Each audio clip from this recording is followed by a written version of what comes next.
Hello guys, welcome back to Ammakuti YouTube channel. So ఇప్పుడు నేను cake కోసమని విప్పింగ్ క్రీమ్ అయితే చేస్తున్నాను. ఫస్ట్ ఒక బౌల్ తీసుకొని దాంట్లో కొన్ని పాలు పోసాను. పాలను బాగా హీట్ చేసుకోండి. సో ఇప్పుడు బాగా హీట్ అయ్యాక వేరే గ్లాస్లోకి ట్రాన్స్ఫర్ చేసుకోండి. పాలను ట్రాన్స్ఫర్ చేసుకున్నాక చల్లారనివ్వండి. తర్వాత మిక్సీ జార్లోకి 5 స్పూన్స్ షుగర్ వేసుకోండి.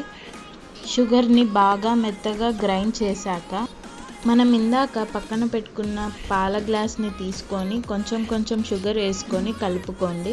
ఇక్కడ మనం బటర్ కానీ గీ అయినా యూస్ చేయొచ్చు. ఇక్కడ మేమైతే గీ యూస్ చేసాం. ఇందాక మనం పక్కన పెట్టుకున్న షుగర్ పౌడర్ని బాగా కలపాలి.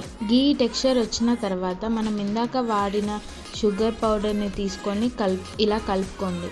లాస్ట్లో వెనిలా ఎసెన్స్ వేసుకొని బాగా మిక్స్ చేసుకోండి. ఇలా క్రీమ్లా వచ్చేంత వరకు మిక్స్ చేసుకోండి. దాని తర్వాత ఫ్రిడ్జ్లో పెట్టేసి మీకు ఎప్పుడు కావాలంటే అప్పుడు 15 మినిట్స్ ముందు ఓపెన్ చేసి యూస్ చేసుకోండి.